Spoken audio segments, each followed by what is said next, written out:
Les mando un saludo cordial. Este mes es importante para nosotros, es el mes de julio, el mes donde recordamos, por supuesto, nuestra independencia y el mes en que celebramos al país.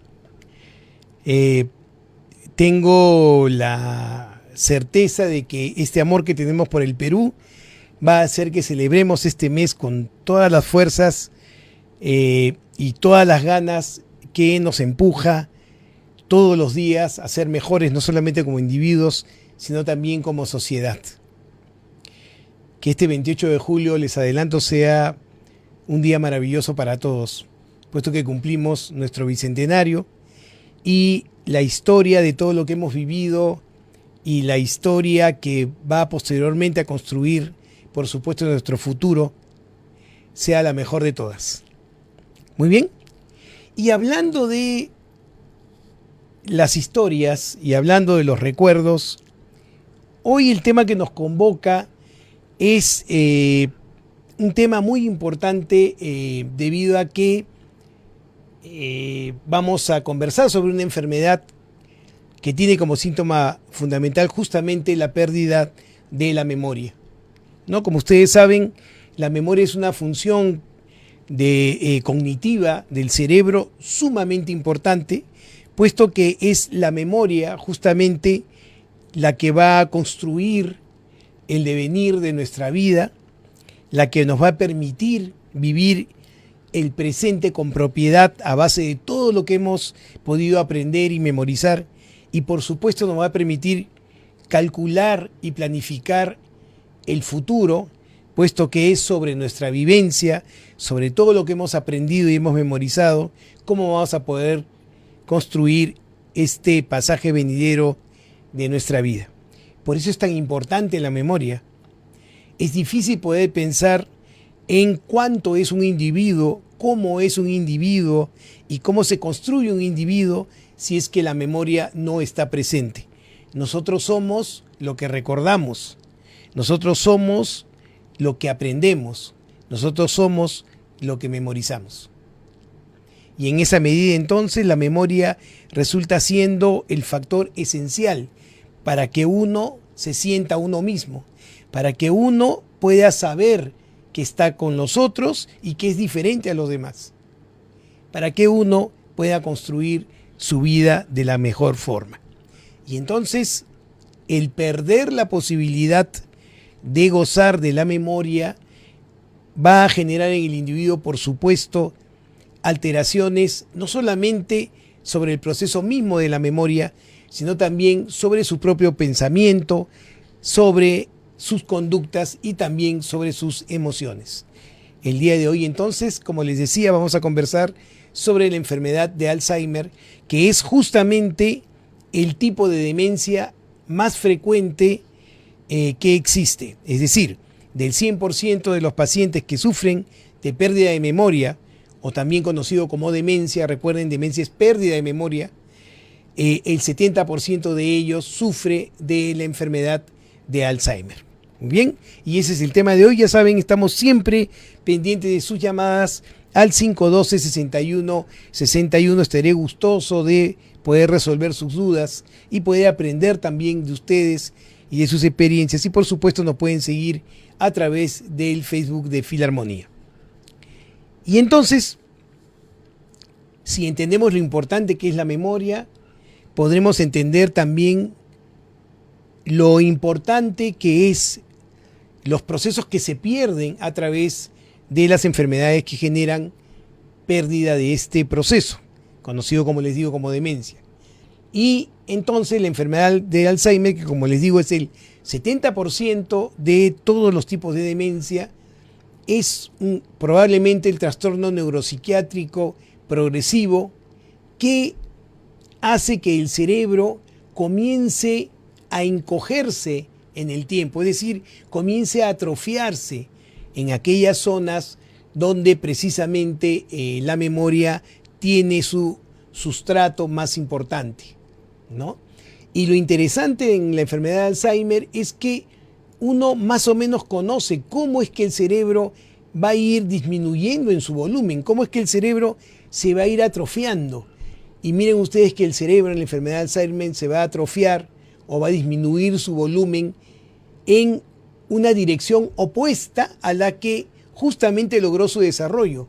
Es decir, lo va a hacer desde la parte más anterior del cerebro hacia las regiones más posteriores.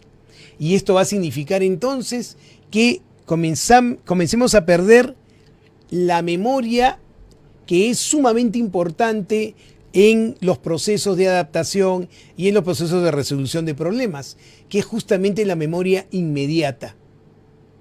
Entonces nos va a comenzar a pasar cosas como que estoy subiendo las escaleras yendo hacia mi habitación y de pronto digo, ¿para qué estaba yendo? O dejo mis llaves en el lugar de siempre y comienzo a tener dificultades para encontrarlas porque no sé dónde las dejé. O dejo mi carro estacionado, salgo del cine y no tengo idea de dónde lo dejé. Estos procesos corresponden a la memoria de corto plazo y es la memoria que se compromete tempranamente en la enfermedad de Alzheimer. Tenemos una llamada. Aló, buenas tardes. ¿Con quién tengo el gusto? Con Gabriela Leo Melar, de Ruy Huidobro. ¿Qué tal, Gabrielita? Cuéntame, ¿en qué te puedo servir? Dígame usted. Yo soy pintora. Ajá. No duermo ni como. ¿Cómo así? Me olvido de comer. Ya. Y estoy súper activa. Ya. Entonces estoy sana, pero no me estoy alimentando. Ya. ¿Pero no duermes, Gabrielita? ¿Segura? ¿O duermes poco? Poco. Ya. Y dime una cosa, ¿estás muy embelesada y comprometida con tu arte? Exactamente. O sea, me he enamorado de todos los hombres, los pinto a todos los hombres. Porque a mujeres no, yo no soy maricona. Gabrielita. Ya, perfecto. Bueno, dime un consejito. Sí, no te preocupes, ahí te lo voy a dar. No te preocupes, Gabrielita. Gracias por llamar. Hasta luego. Interesante lo que nos dice Gabriela, ¿no? Recuerden ustedes, y ahora lo vamos a ver claramente, el proceso de la memoria es importante, y mucho más importante además si recordamos que la memoria es un proceso que termina consolidándose fundamentalmente cuando dormimos, ¿no? Cuando dormimos en esta etapa del sueño que se conoce como sueño REM, que en realidad son las letras en inglés de movimiento rápido de los ojos, en este proceso que es más frecuente en la segunda mitad del sueño, es cuando nosotros vamos a memorizar, es decir, vamos a consolidar todo aquello que hemos aprendido durante el día. Y vamos a comenzar a memorizar según una progresión que tiene que ver con la conservación del individuo. Es decir, vamos a comenzar a memorizar prioritariamente todo aquello que aprendimos durante el día y que nos van a permitir la supervivencia. Y después viene el resto del conocimiento. Entonces, para poder memorizar, tenemos que dormir. Es imperioso que durmamos. De hecho, personas que no duermen o que tienen dificultades para dormir son un factor de riesgo fundamental para la enfermedad de Alzheimer, que es lo que estamos hablando el día de hoy. Justamente el no dormir adecuadamente, el no permitirnos entrar a este sueño REM para poder memorizar, va a ser una tremenda dificultad para después recordar. Por lo tanto, escribir nuestra historia de vida en nuestro cerebro depende, entre otras cosas, fundamentalmente de poder dormir adecuadamente. Gabrielita, tienes que dormir. Para poder emocionarte, para poder amar como lo haces, es necesario que duermas. Es importante apasionarse con las cosas que uno hace, pero uno debe programar el dormir como cualquier otra actividad importante en la vida. Es necesario entonces el dormir para poder memorizar. Regresando entonces, estábamos diciendo que la enfermedad de Alzheimer es un trastorno neuropsiquiátrico progresivo que hace que el cerebro se encoja, como les decía, desde las posiciones más anteriores a las más posteriores, y tiene como síntoma básico la pérdida de la memoria. Como les decía, la pérdida de la memoria a corto plazo es probablemente la más sensible en esta enfermedad, y hay un deterioro continuo. porque primero comienza a deteriorarse la memoria y después comienza a comprometer el pensamiento. Recuerden ustedes que para poder hilar las ideas, para poder resolver problemas, necesitamos de la información que hemos recogido durante nuestra vida para poder buscar acciones resolutivas. Y si tenemos dificultades para poder convocar esa información, difícilmente vamos a poder estructurar un pensamiento que nos vaya a permitir resolver los problemas. Por eso que no es casual que en la enfermedad de Alzheimer, al iniciar la pérdida de la memoria, también tengamos dificultades para poder tener un pensamiento adecuado, continuo. Y lógicamente, si se deteriora el pensamiento, tendremos inmediatamente también una alteración de nuestros comportamientos y de nuestra habilidad para resolver problemas. No solamente los problemas cotidianos que están en relación a nuestro trabajo, sino también tendremos dificultades para los procesos de socialización. Puesto que si yo comienzo a perder dentro de mi memoria las normas sociales, comienzo a perder mi capacidad para empatizar con los demás, entonces la posibilidad de poder estructurar conductas funcionales a través de la memoria, a través de la estructura de mi pensamiento, también se perderán. Y entonces poco a poco comenzaré a ser más inhábil para resolver los problemas hasta que mi vida se vuelva dependiente de las personas que me rodean. Por eso es muy, muy importante hablar de esta enfermedad. Vean ustedes, en más o menos de los 50 millones de personas en el mundo que sufren de problemas de memoria, aproximadamente el 60 o 70% padecen justamente de la enfermedad de Alzheimer. Y entonces hay que tener en cuenta los síntomas tempranos de la enfermedad, que incluyen olvido, ¿no?, fundamentalmente de eventos o conversaciones, ¿no? Comienza uno a decir, ¿me dijiste? Pero no recuerdo, ¿lo conversé contigo? ¿Estás seguro?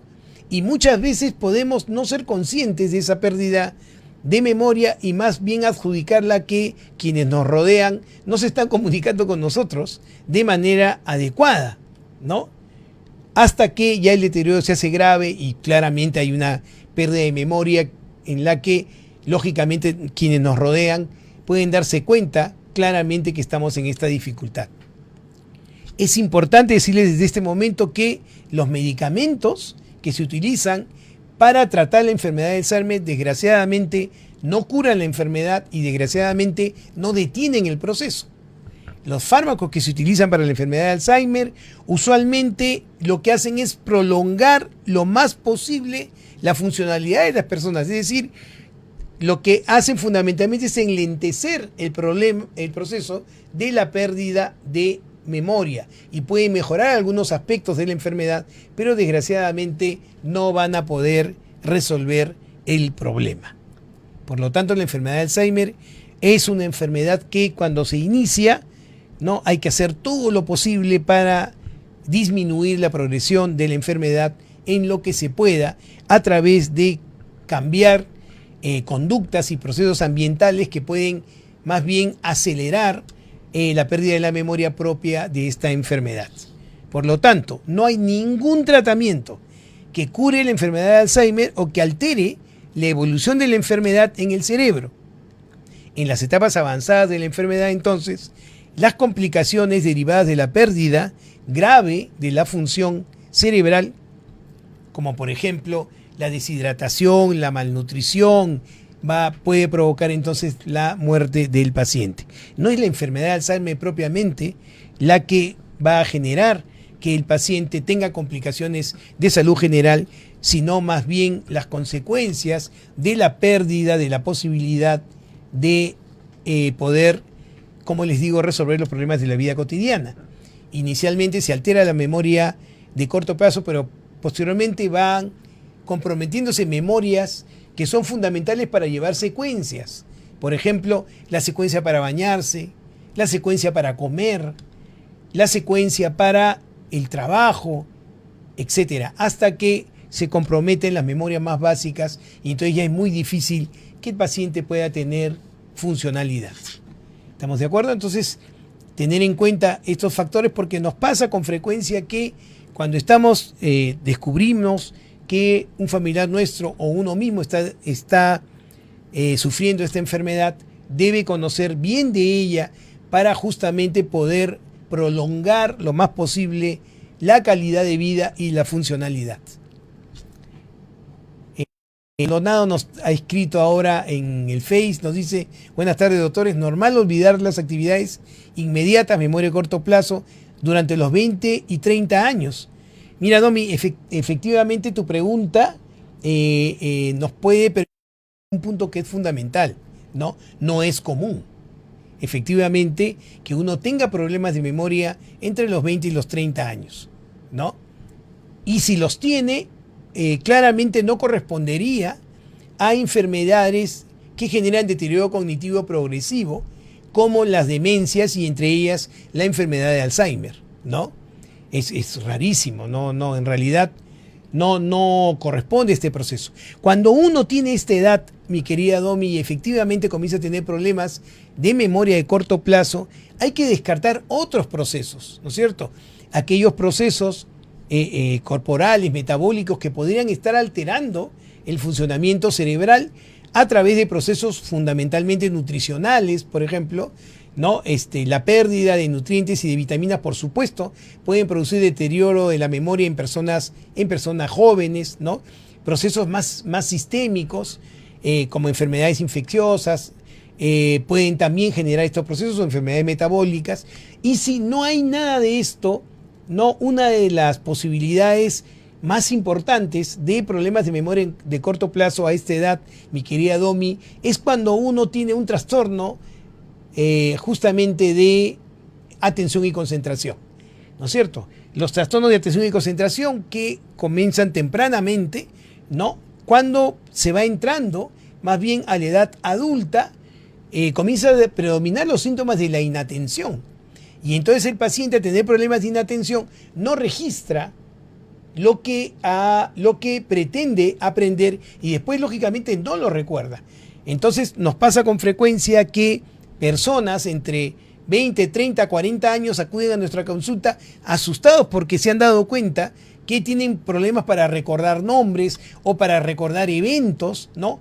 O para recordar nombres comunes de familiares, por ejemplo, aunque después lo recuerdan, y se asustan pensando que podrían tener una enfermedad neurodegenerativa, pero en realidad, como les digo, puede ser parte de la inatención, de un trastorno por déficit de atención del adulto, que nos puede vender la idea de que podríamos estar frente a una enfermedad neurodegenerativa. Entonces no es común, Domi, que esto realmente suceda, ¿no es cierto?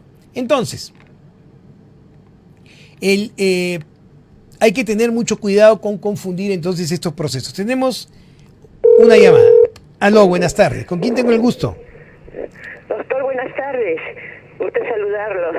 Le habla Mari Carmen. ¿Qué tal, Mari Carmen? ¿Cómo estás? Doctor, cuéntame. Es normal. Bueno, yo voy a cumplir 87 años. Ya. ¿No? Y a partir de los 80 años he notado que me estoy olvidando de muchas cosas. Ya. Entonces, ¿qué hago siempre, no? Y bueno, me gusta escribir, sobre todo relatar mis experiencias, porque de mis viajes, de la gente que conozco, los sitios que visito, en fin, ¿no? De mis amistades, mi familia, que ya también se está yendo, mis contemporáneos. Entonces me gustan los relatos. Doctor, es normal que olvidemos lo reciente, ¿no? Lo que nos pasa, por ejemplo, o lo que hacemos un día antes, dos antes, uno se olvida. Yo trato de recordar, por supuesto, ¿no? Hago un esfuerzo, me estoy acostumbrando a hacer esfuerzo por recordar, pero no recuerdo todo. Correcto, Marica. Sáqueme esa duda, doctor. No te preocupes. No, gracias por tu llamada. Bueno, lo que Mari Carmen nos comenta es interesante, ¿no? Porque tenemos que recordar que efectivamente es normal que con la edad, en la tercera edad, vayamos perdiendo un poquito la capacidad de memorización. Eso es parte del proceso que acompaña el envejecimiento, ¿no? Y esa es la razón, miren ustedes, tratando de hacer una relación con lo que les decía inicialmente, no sé si recuerdan, yo les había dicho, empezando el programa, de que es importante dormir para poder memorizar. Y generalmente es en la segunda mitad del sueño donde uno memoriza, en esta etapa conocida como sueño REM. Pero con la edad, vean ustedes, se va perdiendo un poco la capacidad de memoria, ¿no? Y miren que eso está relacionado con que también con la edad el sueño cada vez se va fraccionando más y la necesidad de entrar en la etapa de sueño REM, que es la etapa de memorización, es también cada vez menor. Y entonces nos pasa que cuando tenemos en nuestra casa personas de tercera edad, nuestros padres, nuestros abuelos que tienen entre 70 y 90 años, ¿no? Nos damos cuenta que cada vez se levantan más temprano, ¿no? Se levantan 3, 4 de la mañana, están regando el jardín, están arreglando la casa, tempranamente están limpiando. Y esto, dentro de un parámetro de horas adecuado, entre 6 y 9 horas, puede ser parte de este proceso de envejecimiento sin que signifique necesariamente que estemos frente a un trastorno demencial, es decir, a una enfermedad neurodegenerativa, ¿no? Entonces, con el tiempo puede pasar esto. Y lo que nos comenta Mari Carmen es muy importante porque la forma de poder hacer que este proceso sea más lento es que los pacientes de tercera edad sigan en actividad, ¿no es cierto? Sigan en actividad, el ejercicio, por supuesto, la movilización, el salir a pasear, salir con la familia, ir a los parques, seguir en conversación con sus contemporáneos o con sus hijos, sus nietos, va a ser fundamental justamente para poder entrenar esta memoria y enlentecer la pérdida que, como les digo, puede ser usual con la edad, ¿no? El leer, el seguir leyendo, en hacer crucigramas, pupiletras, puede ser también una forma de prevenir que este deterioro, que puede ser normal con la edad, se vaya presentando con más intensidad. ¿Estamos de acuerdo? Entonces es muy importante esto. Nos pregunta Pilar, ¿la deficiencia de vitamina B12 en adultos puede generar problemas de memoria? Por supuesto, mi querida amiga, por supuesto. La vitamina B12 es una vitamina, un cofactor fundamental que permite, entre otras cosas, poder mejorar un proceso neuronal que está relacionado fundamentalmente con lo que llamamos mielinización, que es la posibilidad de poder generar la producción de una sustancia alrededor de una parte de la neurona que va a permitir que la información vaya con más rapidez, vaya con propiedad y eso permita liberar los neurotransmisores, sobre todo aquellos que están relacionados con la memoria, como la acetilcolina, como el glutamato, la serotonina, y esto va a permitir la comunicación interneuronal y va a hacer que sea más eficaz. Pero si hay una deficiencia de este cofactor, justamente uno de los problemas que son más frecuentes es justamente la pérdida de la memoria y parestesias, que son estas sensaciones de hincones o de adormecimiento de los dedos o en los brazos o en los pies que están en relación también con esta deficiencia de vitamina B12.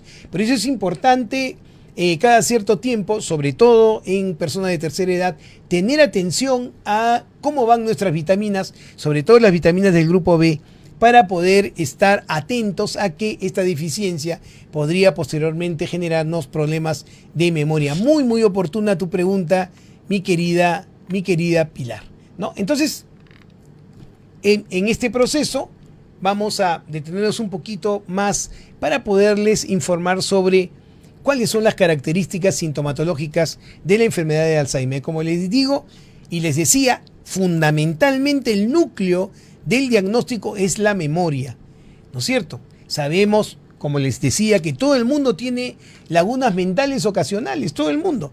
Pero la pérdida de memoria asociada con la enfermedad de Alzheimer es un proceso persistente que va empeorando en el tiempo y que afecta la capacidad para desempeñarse en el trabajo, en el hogar y, por supuesto, en los procesos de socialización. Entonces, ¿cómo es que se expresa? Fundamentalmente, en primer lugar, comienza uno a repetir afirmaciones y preguntas como si no los hubiera hecho antes, ¿no? Entonces pasa que pregunta, hija, ¿tomaste tus pastillas? Sí, mamá, ya las tomé. Y un rato después, hija, ¿tomaste tus pastillas? Mamá, ya te dije que ya las tomé. Y el paciente más bien se incomoda porque no ha registrado que ya ha hecho la pregunta, ¿no es cierto? O por ejemplo, olvidarse de conversaciones, ¿no? hablar de temas que ya habían sido hablados antes y uno los va repitiendo, ¿no? Y entonces uno le dice al familiar, ya me habías contado de esto, ¿no? Aunque uno no tenga registro de esta posibilidad, ¿no? Después, colocar objetos personales en lugares equivocados, ¿no? De repente, la cuchara que debe estar pues en el comedor o en la cocina aparece en el cuarto, ¿no? De repente la ropa interior que debería estar pues en los anaqueles de la ropa o en la ropa sucia, así que ya está usado, comienza a aparecer en el comedor, de repente, ¿no? Y entonces nos damos cuenta que algo está sucediendo que nos está quitando, entre comillas, el criterio de saber dónde deben ir los objetos, ¿no? Otro es perdernos en lugares que ya conocemos, ¿no? De repente estamos en la casa, entramos al baño, ¿no? Y ha sido pintado y uno dice, ¿dónde estoy? Esta no es mi casa, ¿no? Estos son procesos que pueden identificar entonces esta enfermedad en la pérdida de la memoria, ¿no? Olvidarse nombres de familiares o de objetos de uso cotidiano. Y generalmente este olvido, como les decía, es de los familiares que han entrado más recientemente a vincularse conmigo, no que los que más antiguamente se vincularon conmigo. Es decir, primero comienzo a olvidarme de los nombres de los nietos, ¿no es cierto? Después comienzo a olvidarme de los nombres más bien de los hijos, ¿no? Y ya posteriormente comienzo a olvidarme de los nombres pues de mi pareja, de mis hermanos, etc. Hay una progresión siempre desde adelante hacia atrás, usualmente. Ese es el patrón, ¿no? Entenderán entonces que me voy a olvidar de los nietos más jóvenes que de los nietos que tengan mayor edad, ¿no es cierto? Y entonces comenzaré a tener dificultades para usar las palabras correctas o tendré dificultades para poder verbalizar las palabras correctas. Entonces me comenzaré un poquito a atracar en el lenguaje, ¿no? Entonces esta inhabilidad que voy a tener con respecto a la memoria va a generar que comience a alterarse mi pensamiento y mi capacidad de razonamiento, ¿no es cierto? En la enfermedad de Alzheimer causa problemas justamente para concentrarse y para pensar, en especial, fundamentalmente sobre conceptos que son más abstractos, ¿no? Conceptos que no son tan básicos, ¿no? Por ejemplo, interpretar un poema o de repente interpretar una lectura, ¿no? O de repente un refrán donde hay un proceso de abstracción para la interpretación. Entonces ahí comenzamos a tener problemas con el pensamiento, ¿no? Comenzamos en ese proceso comenzamos a tener una conducta más bien desordenada. Comenzamos a hacer varias cosas a la vez, ¿no es cierto? Tenemos dificultades para controlar nuestras finanzas porque podemos hacer un pago 2 o 3 veces o de repente podemos planificar erróneamente procesos justamente porque nuestro pensamiento no está lo ordenado como para poder realizar estas actividades, ¿no? Y comenzamos a tener valoraciones y toma de decisiones erradas. Entonces, finalmente, planificar y realizar actividades familiares como aquellas que tienen secuencia van a ser un problema, ¿no? De repente organizar una fiesta. ¿Con qué empiezo? ¿Por dónde voy? ¿Cómo es que tengo que hacer las cosas? O de repente comienzo a tener problemas con cosas tan simples como la secuencia para cocinar, ¿no? ¿Cómo empiezo? ¿Qué cosa hiervo primero? ¿Qué condimento pongo? ¿Primero la carne o no? Comienzo a olvidar estas cosas que usualmente yo hacía con facilidad y que no me representaban mayor esfuerzo, ¿no? Y lógicamente eso puede incluir, por ejemplo, la secuencia para bañarse, ¿no? ¿Qué hago? Primero me desvisto, ¿no? Después entro a la ducha, abro el agua, tempero el agua. Muchas veces se olvidan esas secuencias e inclusive el paciente con enfermedad de Alzheimer puede comenzar a tener accidentes, ¿no? Quemarse con el agua, por ejemplo, al no haberla temperado, ¿no? O puede pasar que entre al baño con la ropa puesta, por ejemplo, ¿no? Y entonces uno se da cuenta, comienza a darse cuenta que en las actividades cotidianas ya nuestro familiar, contesera o nosotros mismos estamos teniendo dificultades para realizar estas conductas que antes hacíamos sin ninguna dificultad. Ya saben ustedes, estamos en nuestro programa Musicalmente, hoy lunes 5 de julio, nos pueden llamar al teléfono 512-6161 aquí en Radio Filarmonía y por supuesto hacer sus preguntas a través del Facebook, ¿no es cierto? Y entonces, lógicamente, si tengo alterada mi memoria y noto que mis conductas comienzan a tener dificultades, puedo tener entonces una complicación de mi personalidad y por supuesto de mi conducta, ¿no es cierto? Y entonces comenzaré, gracias a estos cambios cerebrales que, como les digo, empiezan de la parte más anterior del cerebro, de la corteza prefrontal, y después comienza a involucrar esta parte del cerebro que se conoce como corteza temporal, donde tenemos ubicados el aquí y el ahora, donde tenemos la temporalidad de lo que estamos haciendo, entonces nuestras conductas también comienzan a cambiar. Y estos cambios cerebrales afectan lógicamente el comportamiento, el estado de ánimo y pueden incluir procesos muy complejos asociados a esta enfermedad. Tenemos otra llamada. Aló, buenas tardes. ¿Con quién tengo el gusto? Doctor, soy Roberto. ¿Qué tal, Roberto? ¿Cómo está? Cuénteme. Bueno, yo en realidad de memoria no tengo problemas con la memoria, pero ¿Ya? sí tengo problemas de ansiedad. ¿Ya? En la época de que tenía 7, 8 años, mi mamá me decía que ya falleció. Mi mamá me decía, ¿por qué comes tan rápido? ¿Por qué haces todo tan rápido? ¿Te agitas? Y eso nunca me ha desaparecido. O sea, desde los 8 años hasta ahora. Como rápido también. Todo lo hago rápido. Soy bien veloz. Roberto, una pregunta. Sí. Permíteme. Y dime una cosa.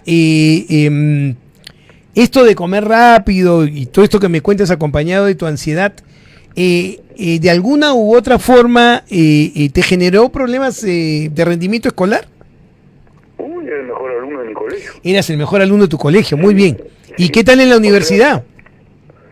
Bueno, en la universidad ya bajé porque estaba estudiando 3 cosas a la vez. Estudiaba ingeniería, Ajá. estudiaba en el conservatorio de música y estudiaba inglés. Robertito, ¿no sería que no tenías claro lo que querías estudiar? ¿Y te metías a varias cosas para probar? A ver, vamos a ver. Podría ser, ¿no? La música era lo que yo quería Más te gustaba. pero en mi casa no estaban de acuerdo. No Mi estaban papá de me acuerdo. obligaba. Correcto, lo entiendo perfectamente. Y dime, Robertito, una pregunta así entre nos, así sin Ya. que nadie se entere, Robertito. ¿Eres un poquito más irritable, un poquito más impulsivo? ¿Tienes la mecha un poquito más corta de lo usual? Bueno, eso es de acuerdo, pues por la pandemia, pues.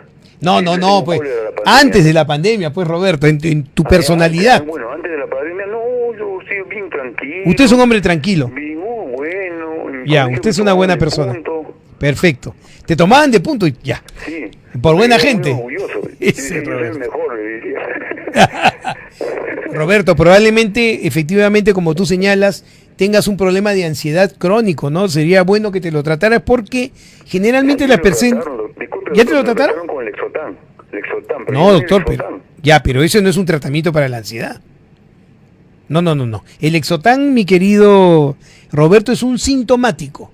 Es un fármaco que lo tomas y en ese momento te quita la ansiedad, pero no trata el problema de fondo del trastorno. Ya. No se tratan con benzodiazepinas. El Lexotan es una benzodiazepina.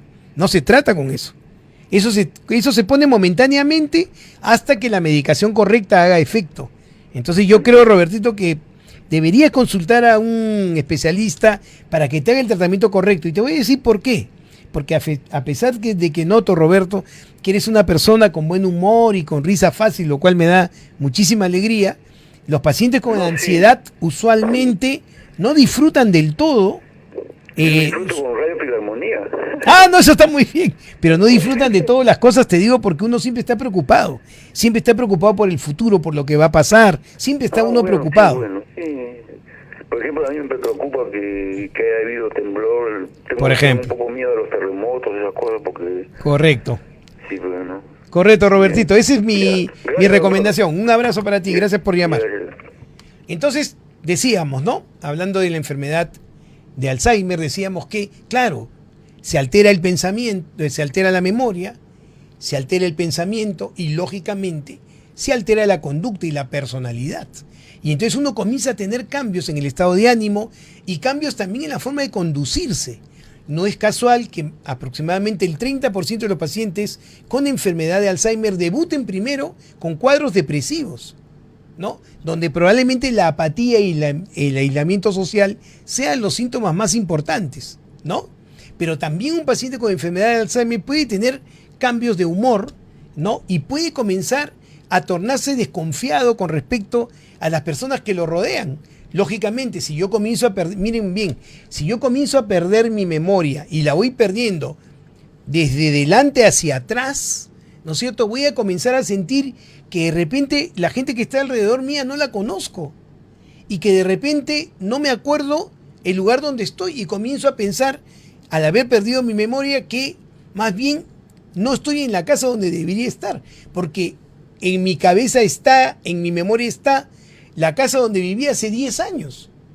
Y ahora estoy en una casa que no conozco. ¿Por qué he perdido la memoria justamente de estos 10 años posteriores? Y entonces me comienzo a poner desconfiado, comienzo a sospechar, me pongo suspicaz, pienso que me quieren hacer daño, comienzo a sentir que se están robando mis cosas. ¿Por qué? Porque no las encuentro.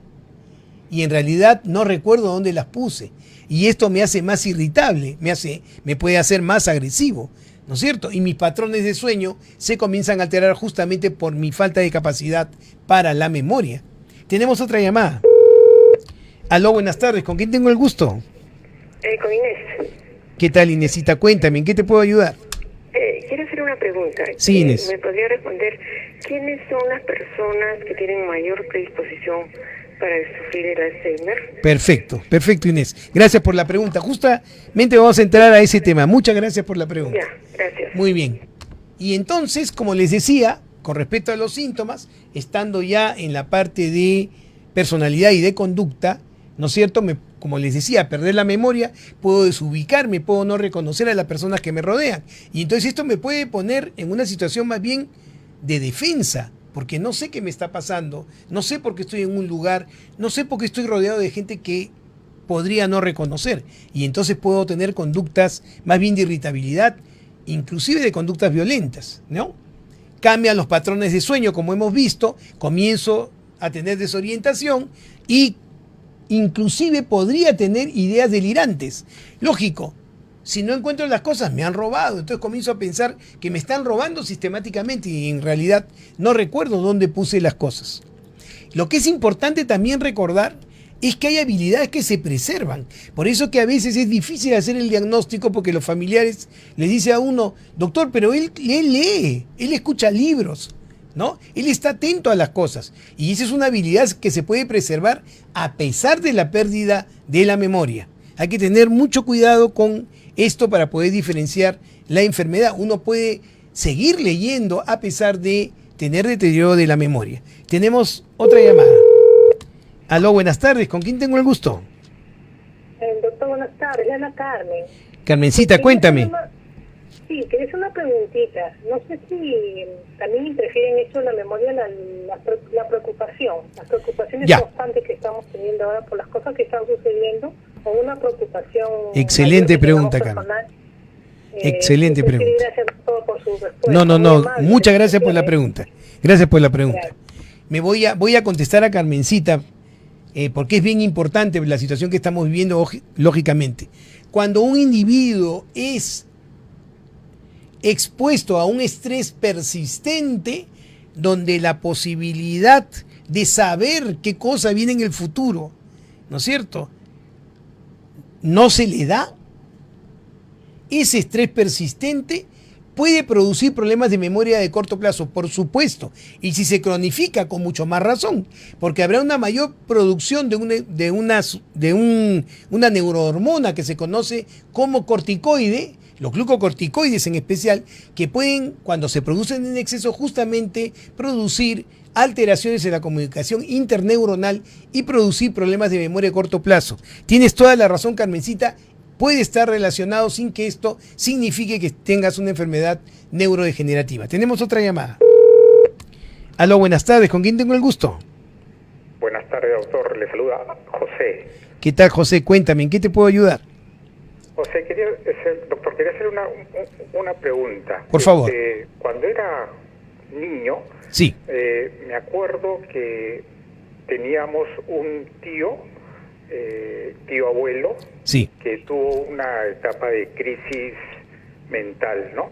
Ya. Pero aparentemente fue transitoria. Ya. Toda vez que según nos cuentan nuestros familiares, a él le recomendaron mucho comer pescado. Ya. Entonces, siempre nos quedó a nosotros en la familia esa duda, ¿no? ¿Qué propiedades podría tener el pescado? Porque nuestro tío abuelo se recuperó bien, ¿no? Ya, José. Quería saber algún comentario. Perfecto. Muchas gracias por tu pregunta, José. Gracias. Ahora vamos a ver cuáles son las formas de poder disminuir la probabilidad o la progresión de la enfermedad. Es una excelente pregunta. Ahorita vamos a contestar esta pregunta solamente para justamente asociar. Vean ustedes, como les decía, un paciente con una enfermedad de Alzheimer tiene entonces un deterioro de la memoria, arranca con la memoria de corto plazo. Lógicamente, asociado a eso, tiene un trastorno del pensamiento, en la posibilidad de estructurar su pensamiento. Y eso, lógicamente, se acompaña también con un trastorno de la conducta y un trastorno de la regulación de las emociones. Entonces, el paciente con Alzheimer puede transitar con trastornos del pensamiento, puede hacer cuadros delirantes, ¿no es cierto? O también puede transitar con trastornos del estado de ánimo, como depresión. Por ejemplo, les había dicho que el 30% de los pacientes con enfermedad de Alzheimer pueden hacer cuadros depresivos. Pero como les decía, hay habilidades que se pueden preservar. Leer, por ejemplo, escuchar música, ¿no es cierto? También contar historias o recordar, cantar música, bailar, dibujar o hacer manualidades. ¿Por qué? Porque recuerden ustedes que estas actividades son parte de una memoria de largo plazo. Y para que se comprometa esa memoria, la enfermedad de Alzheimer tiene que haber progresado un tiempo determinado para ya comenzar también a alterar la memoria de largo plazo. Entonces nos pasa muchas veces que cuando vemos pacientes con Alzheimer, donde la pérdida de la memoria de corto plazo es la característica, los familiares dicen: doctor, pero él se acuerda cuando fue a su fiesta de promoción y bailó con su enamorada de ese tiempo. Claro, porque recuerden ustedes, así como el cerebro se va atrofiando en una progresión que va de la parte más anterior a la parte más posterior, los recuerdos se van perdiendo también en ese orden, desde los recuerdos más recientes hacia los recuerdos más tardíos. Entonces lo que va a terminar olvidándose el paciente con Alzheimer en una enfermedad ya más avanzada son los recuerdos más antiguos, hasta que comience a perder la memoria implícita. ¿Qué cosa es la memoria implícita? Todo aquello que hemos aprendido sin ser conscientes de ese aprendizaje, ¿no es cierto? La secuencia con que nos bañamos, el montar bicicleta, el manejar auto, son procesos que vamos aprendiendo y van mejorando con la práctica. Eso es memoria implícita. Y esa es la última memoria que se pierde, hasta que literalmente nos olvidamos de cómo respirar, de cómo deglutir, y entonces ahí ya el cuadro se va complicando. No se sabe exactamente cuál es la causa de la enfermedad de Alzheimer. Hay estudios de alteraciones de algunas lipoproteínas, ¿no es cierto?, por alteración de algunos genes, pero esa asociación, ¿no es cierto?, se ha encontrado más o menos en el 1% de los pacientes.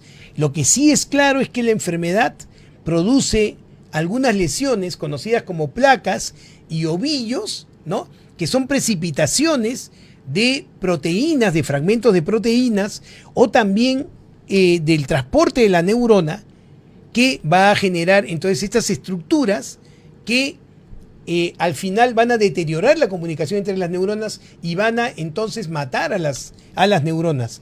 Recuerden ustedes que el diagnóstico de la enfermedad de Alzheimer, claramente, para yo poder decir, este señor tiene enfermedad de Alzheimer, lamentablemente se va a hacer después de su muerte, porque solo mirando el cerebro en el microscopio y viendo estos ovillos Y viendo estas estructuras yo voy a poder decir, tenía entonces enfermedad de Alzheimer. Tenemos otra llamada. Aló, buenas tardes. ¿Con quién tengo el gusto? Aló. Aló. Sí, doctor. ¿Con quién tengo el gusto? ¿Aló? Sí, ¿con quién hablo? Sí, una pregunta, doctor Fernández. Dígame. Doctor. ¿Aló? Lo escucho. Yo tenía un amigo, cuando era estudiante, que tenía una memoria excelente, Ajá. pero en el estudio no rendía. Es Ya. una. Y la otra, el caso de Napoleón, que atendía 10 cosas a la vez.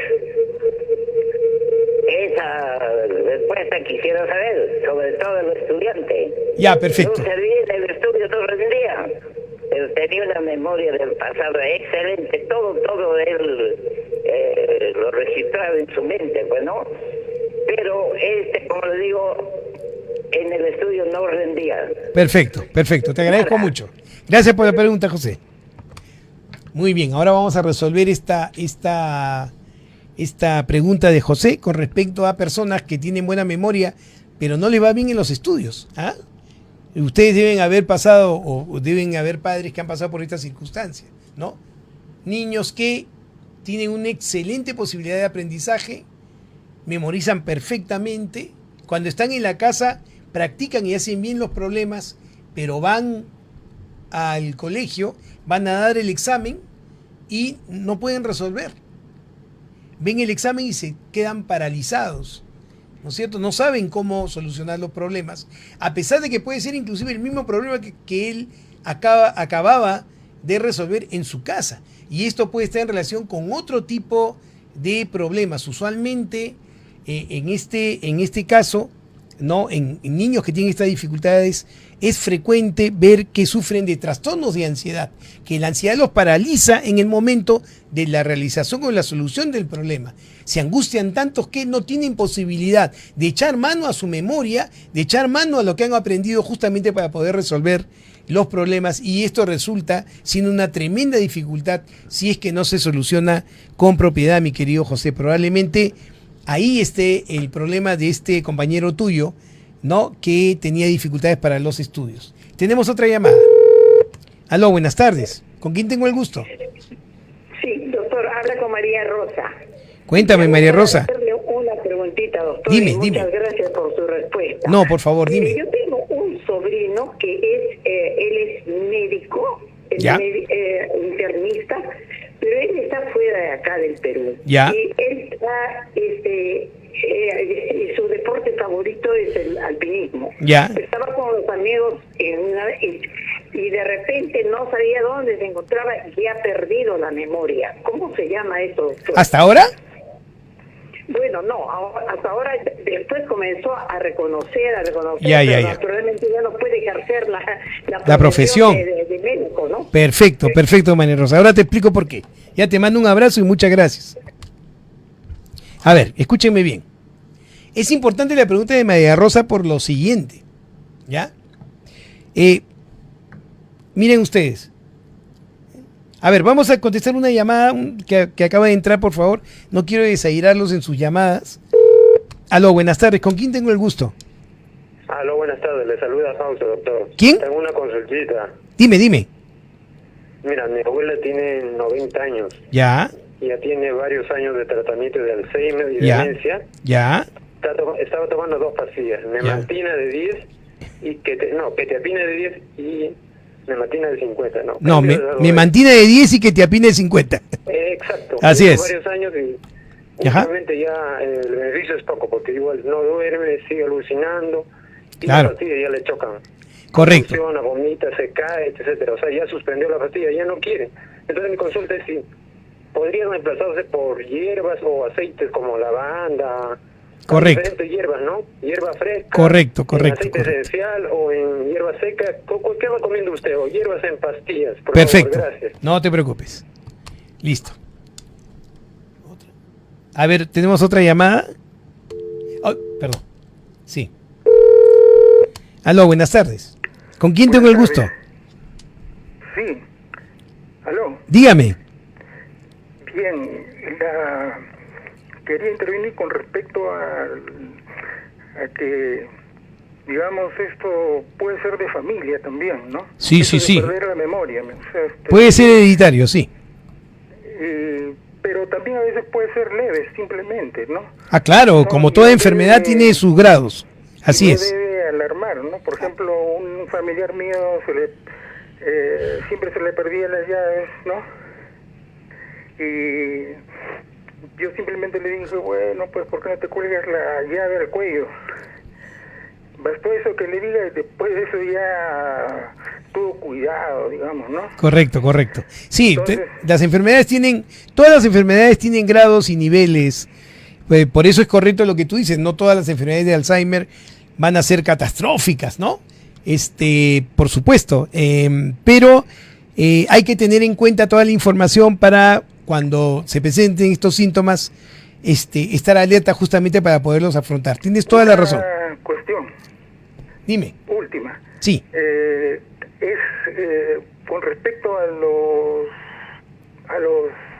podríamos decir, tips, ¿no? Que se conocen, ¿no? sí, Por ejemplo, uno de ellos, por ejemplo, puede ser, aparte de esto de lo que usted recomendó, ¿no? De los geniogramas, etc. sí, Puede ser también como un entretenimiento hacer una lista de nombres, ¿no? Por ejemplo, uno se olvida los nombres, ¿no? Entonces hacer una lista de nombres de Correcto. por orden alfabético, ¿no? sí. Y eso le permite recordar, ¿no? Perfecto. O si no, también los números, para los que tienen problemas con los números, ¿no? Recordar los números telefónicos de varias personas, ¿no? Pueden hacer juegos con los números, ¿no? Es Correcto. difícil recordar los números, pero si hacemos juegos con los números, ¿no? Los Perfecto. sumamos, ¿no? Está claro, está claro. Te agradecemos mucho la intervención, mucho, y gracias por la recomendación. Un abrazo. Ya. A ver, hoy día hemos tenido muchas llamadas, les voy a pedir mil disculpas. Faltan 5 minutos para terminar el programa y quiero cerrar el concepto para que ustedes me puedan, se lleguen el mensaje claro. Porque hay varias preguntas que me han hecho en relación a esto. ¿Cuáles son los factores de riesgo para la enfermedad de Alzheimer? Uno, obviamente la edad, ¿no es cierto? A mayor edad, mayor posibilidad de ser enfermedad de Alzheimer, ¿no? Es mucho más frecuente en personas entre 75 a 84 años. Listo. Segundo factor de riesgo, los antecedentes familiares. Como hemos dicho, hay más probabilidades de hacer esta enfermedad de Alzheimer si es que tenemos historia familiar de esta enfermedad. Lo tercero que es importante es que se ha visto que en el síndrome de Down puede haber también trastornos de la memoria de tipo Alzheimer. Y usualmente, cuando se tiene síndrome de Down y se tiene enfermedad de Alzheimer, usualmente es más temprana. O sea, se presenta con más precocidad, ¿no? El sexo también es un factor de riesgo porque es más frecuente en mujeres. Y aquellas personas que tienen deterioro cognitivo leve como diagnóstico, tienen más probabilidades de hacer, lógicamente, enfermedad de Alzheimer. También aquellas personas que han sufrido traumatismo craneal, ¿no? Grave sobre todo, podrían hacer también este tipo de trastorno. El aire contaminado, sobre todo el aire contaminado con monóxido de carbono, puede hacer más proclive a las personas a hacer la enfermedad de Alzheimer. El consumo excesivo de alcohol, escuchen bien, el consumo excesivo de alcohol es un factor de riesgo para la enfermedad de Alzheimer. Los patrones de sueño deficientes, por eso le decía, dormir es sumamente importante. Nos pregunta acá Celia en el Facebook, ¿qué daña más la memoria, el dormir poco o el dormir con alprazolam?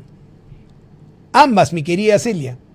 Si uno no puede dormir, lo primero que tiene que hacer es encontrar la razón por la cual no puede dormir. Hay que encontrar el origen del problema del insomnio para poderlo tratar con propiedad, ¿no es cierto? Hay que hacer primero la búsqueda de la razón por la cual no puedo dormir antes de tomarme una benzodiazepina, que en lo formal no es un inductor del sueño, sino un ansiolítico, ¿no?